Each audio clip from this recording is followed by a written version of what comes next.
Good morning students, class 9th subject Sanskrit. आज हम video बना रहे हैं 27B और हमारा जो लेसन है वो 5 है। पिछले वीडियो में हमने लेसन 4 यानी पार्ट नंबर 4 के कंप्लीट अभ्यास प्रश्न किए थे। यानी अभ्यास प्रश्न कंप्लीट करने के बाद आज हम ये नया पार्ट स्टार्ट कर रहे हैं, जो कि आप देख रहे हो 5 नंबर है और पार्ट का नाम है सुक्ति मोक्तिकम, अर्थात सुक्ति रूपी मोती। देखो बेटा, सुक्ति रूपी मोती क्या होता है? जिस प्रकार ने गुणों का भंडार, जो ऐसी सुक्तियाँ या ऐसी बातें या ऐसी कहावतें जिनके माध्यम से व्यक्ति के जीवन पर उन्नति का प्रयास किया जाए या उसके जीवन में सद्गुणों का प्रसार करने के लिए, उसको सद्गुणी बनाने के लिए जो सुक्तियाँ या कहावतें अपनाई जाती हैं, शिक्षाएँ दी जाती हैं, तो उनके बारे में यहाँ कहा जा रहा है, जिसका अर्थ लिखा है सुक्ति मोक्तिकम यानी सुक्ति रूपी मोती। पाठ का सारांश पढ़ते हैं। सार क्या है कि संस्कृत साहित्य के नीति ग्रंथों में संस्कृत साहित्य के नीति ग्रंथों में सार गर्भित और अत्यंत सरल रूप से नैतिक शिक्षाएं दी जा रही हैं, जिससे मनुष्य अपने जीवन में उन शिक्षाओं पर अमल करते हुए अपने जीवन को सफल और समृद्ध बना सकता है। ऐसे ही मनोहारी और दुर्लभ वचन सुभाषित रूप से यहाँ संकलित हैं। पहले सुभाषित में सदाचार की महत्ता बताते हुए कहा गया है कि हमें अपने आचरण को पवित्र बनाए रखना चाहिए।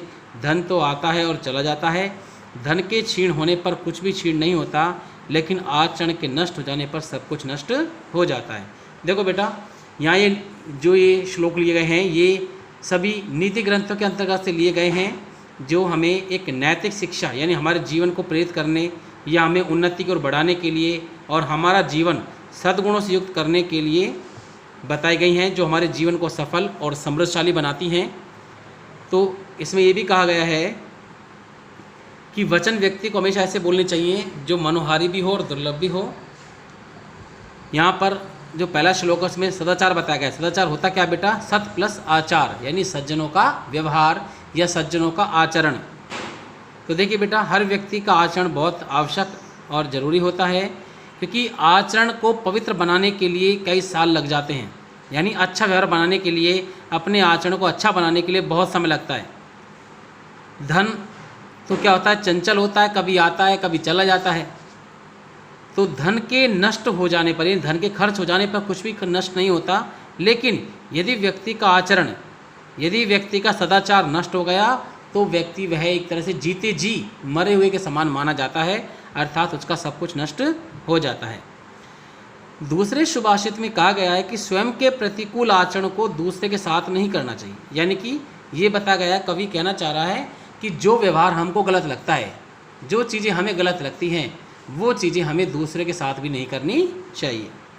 तीसरे सुभाषित में प्रिय वचन बोलने के महत्व को दर्शाया गया है। तीसरा जो सुभाषित है, सुभाषित यानी सु प्लस भाषित, सुंदर कथन या सुंदर वचन, इसमें बताया गया है कि प्रिय वचन बोलने का क्या महत्व है। प्रिय वचन बोलना, अच्छे वचन बोलना, सत्य वचन बोलना क्यों जरूरी होता है, इसका महत्व बताया गया है। चौथे सुभाषित में परोपकार करना सज्जनों का स्वभाव होता है, बताया गया है। यानी यहाँ पर जो चौथा श्लोक है, सुभाषित है, उसमें बताया गया है कि परोपकार, पर प्लस उपकार यानी दूसरे की भलाई करना, ये हमेशा सज्जनों का स्वभाव होता है। क्योंकि सज्जन व्यक्ति वही होता है जो दूसरे के दुख से दुखी हो और दूसरे के सुख से सुखी होता है, वही व्यक्ति सज्जन या महापुरुष कहलाता है। पांचवें सुभाषित में सद्गुणों को ग्रहण करने का उपदेश दिया गया है। यानी पांचवा जो श्लोक है उसमें बताया गया है कि व्यक्ति को हमेशा अच्छे गुणों को ग्रहण करना चाहिए। छठे सुभाषित में दुर्जनों और सज्जनों की मित्रता में भिन्नता बताई गई है। यानी दुर्जन और सज्जन की मित्रता किस प्रकार होती है, उसको में कैसा अंतर कर सकते, कैसा भेद होता है, इसका पता लगाया जाता है।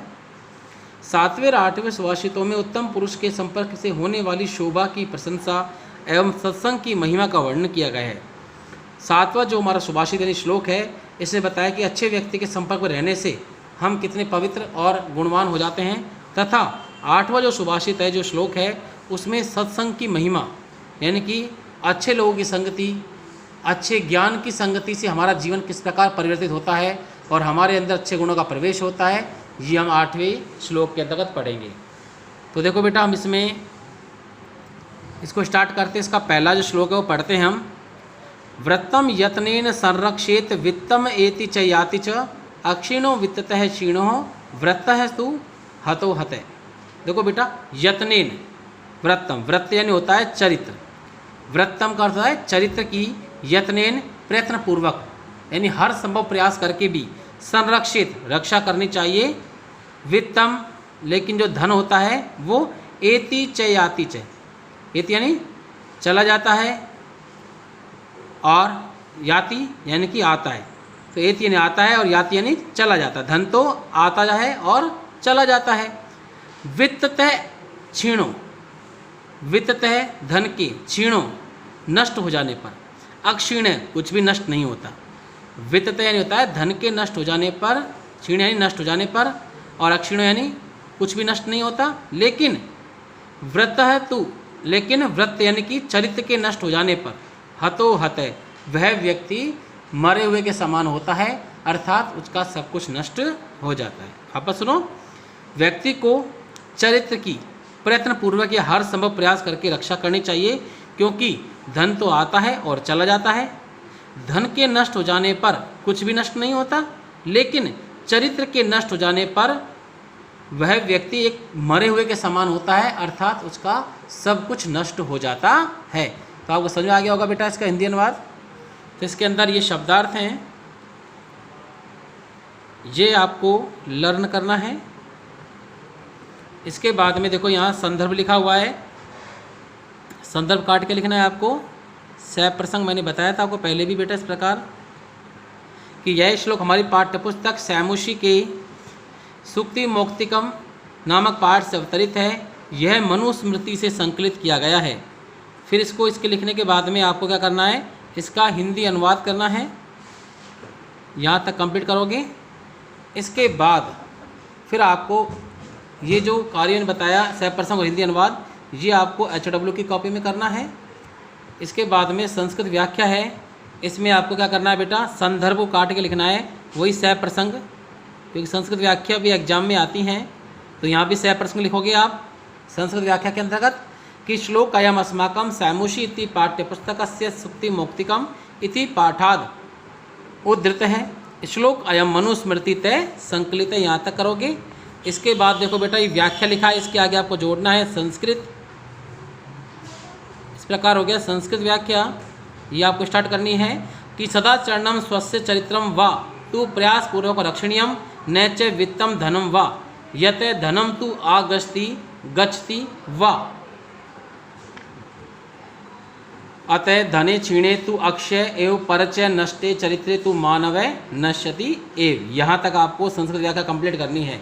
और ये कार्य व्याख्या वाला भी, जो व्याख्या वाला कार्य है ये भी आपको क्या करना है, किसमें करना है बेटा, ये कार्य भी आपको संस्कृत व्याख्या वाला, पहले सह प्रसंग करोगे, एक लाइन छोड़ के फिर आप संस्कृत व्याख्या करोगे, ये भी आपको होमवर्क कॉपी में करना है। और इसके बाद आपको क्या करना है, ये अवबोधनम जो कार्य दिया गया है ये वाला, एक पद में उत्तर दो, पूर्ण वाक्य में उत्तर दो और यथा निर्देश उत्तर दो, ये आपको लर्न करना है। ठीक है बेटा, समझ में आ गया होगा आपको कि आज का क्या वर्क है। तो आज के वीडियो में बस इतना ही। Okay students.